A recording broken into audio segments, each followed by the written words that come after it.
Allahu, Allahu, Allahu, Allah, Allah. Assalamu alaikum. My brothers and sisters, everyone wants to know how much money someone else has or others have.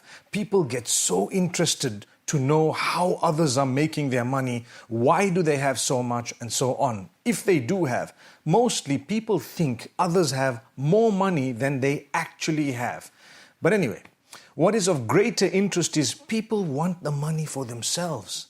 Now, what is all this about money? Allah Almighty says that certain things have been beautified for man as a test.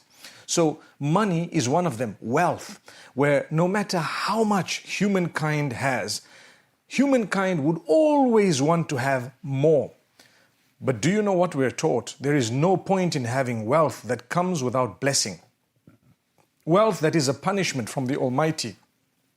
There is no point of having so much when it comes with you having lost your connection with the Almighty, or no happiness, no contentment, no good health. We need enough so that we can survive, perhaps lead a relatively comfortable life, reach out to others using the same wealth, and at the same time, receive the blessings of the Almighty. We want goodness, happiness, contentment, whatever else, lovely families. We would like a beautiful, cozy home where as we think of going back home, already the heart is calmed. Not a home where you think about it and you don't even want to go anywhere near, or as soon as you get in, you're totally distressed. That's not a home. That is perhaps a punishment from Allah. Perhaps it is the snatching away of blessings, to say the least. We need to do something about it to earn the blessings. So how would we be able to earn wealth and sustenance and at the same time ensure that it's coming with the blessings of the Almighty? Well, here goes. Point number one, your 5 daily prayers. No matter what, if you have fulfilled those 5 daily prayers on a daily basis, rest assured the wealth you're going to get would be filled with blessings and goodness on condition that you've also taken care of a few other things. But that is one of the starting points. Without that, there is no chance you're going to be having blessings in your wealth. And in fact, Allah Almighty speaks about this beautiful, beautiful verse in Surah Taha, right at the end. Allah says, وَأْمُرْ أَهْلَكَ بِالصَّلَاةِ وَاسْطَبِرْ عَلَيْهَا. Instruct your family or your relatives, your family members, instruct your family members to fulfill and establish prayer and bear patience upon it. Upon what? Upon the fulfillment of the prayer and the continuous reminder to your family members in a beautiful way to pray.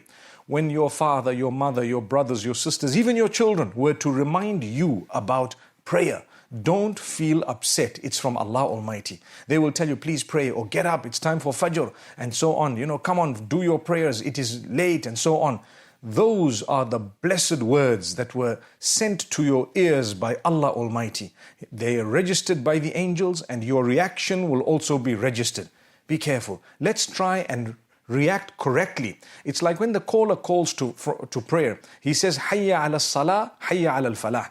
Allah has instructed him through the blessed lips of Muhammad, peace be upon him, to call out to people to say, come to prayer, come to success. Those two come hand in hand. Come to prayer, come to success. It's repeated how many times a day? We have 5 prayers, right? For each prayer, it is repeated 4 times. So 4 times you hear, come to prayer, and 4 times you hear, come to success. Now, my brothers, my sisters, multiply that by 5. 20 times a day you're being told, come to prayer, come to success. You've heard it. If you've heard it, your reaction is also recorded. Subhanallah. Now, if you were to pray, look what Allah says, وَاسْطَبِرْ عَلَيْهَا. Be patient upon the prayer. Persevere, continue, make sure it's not easy to get up in the morning to make. There will come a time once you do it for a while that you're just awake at the time. You feel like praying. Go and cry to the Almighty. Wash yourself and fall prostrate for Allah Almighty. When you're reminded to pray, don't be lazy. Don't be upset, because that is true success. Here, Surah Taha, Allah Almighty says, La nas'aluka rizqa. We are not asking you to sustain us or for sustenance. We're not asking you sustenance. نحن نرزقك. We will actually sustain you. We will provide for you. نحن نرزقك. We will give you sustenance. What do you want? You want wealth. You want so much more. You want your contentment, your happiness, whatever else. We will give it to you. As a result of what? As a result of you bearing patience upon prayer and instructing your family to pray. So when you tell each other to pray, by virtue of that beautiful instruction, you will already be achieving blessings in sustenance. That is amazing. That is amazing. And if you don't remind each other to pray and you're living in the same house, don't expect further blessings from Allah Almighty. Subhanallah. Even though He does give us, sometimes it's not a blessing. People get wealth as a source of their ultimate downfall. That has happened to so many in the past. The Quran's given examples of that. So we need to be careful. My brothers, my sisters. That is point number one, prayer, 5 times a day. The second thing you need if you would like to achieve lots in terms of sustenance and blessings and lots of contentment and goodness and happiness and even multiplication in wealth, you must ensure that you seek the forgiveness of Allah on a daily basis. In Surah Nuh, He tells his people, the Prophet Noah, may peace be upon him, "Istaghfiru rabbakum innahu kana ghaffara." Seek the forgiveness of your Lord. Indeed, He is most forgiving, oft forgiving.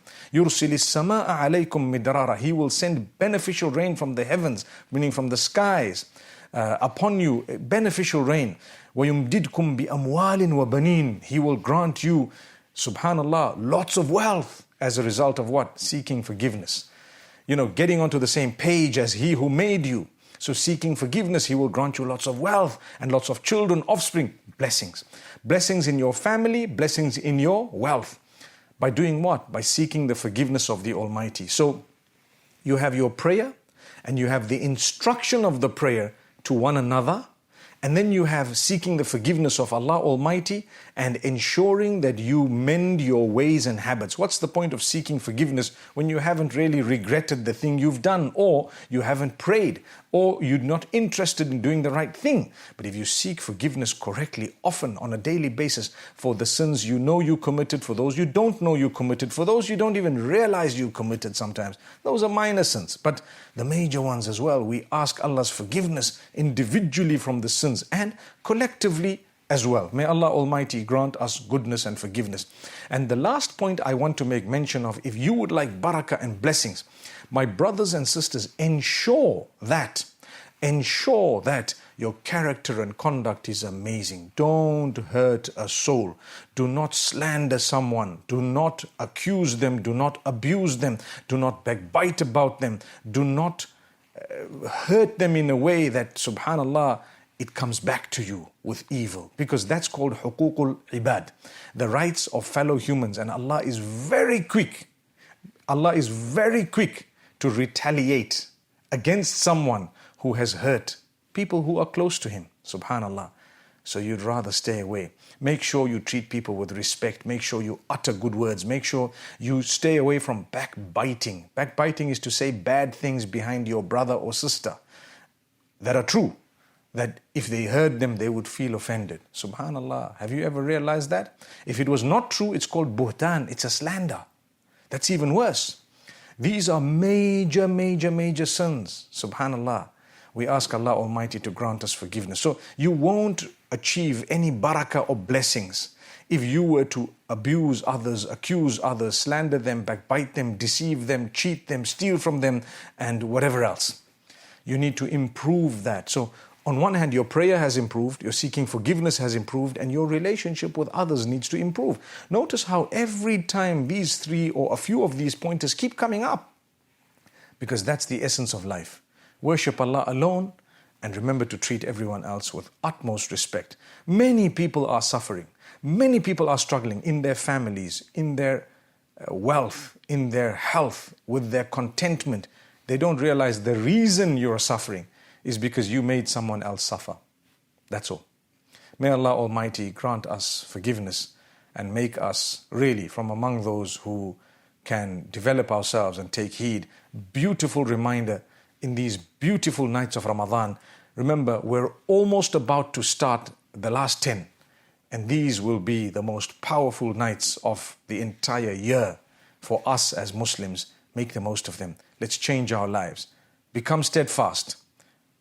Promise Allah that you're going to pray 5 times a day. See how in the future, as time passes, one by one, the doors of sustenance will keep opening for you no matter what. And rizq includes your spouse, your children, your family members. That's also part of rizq.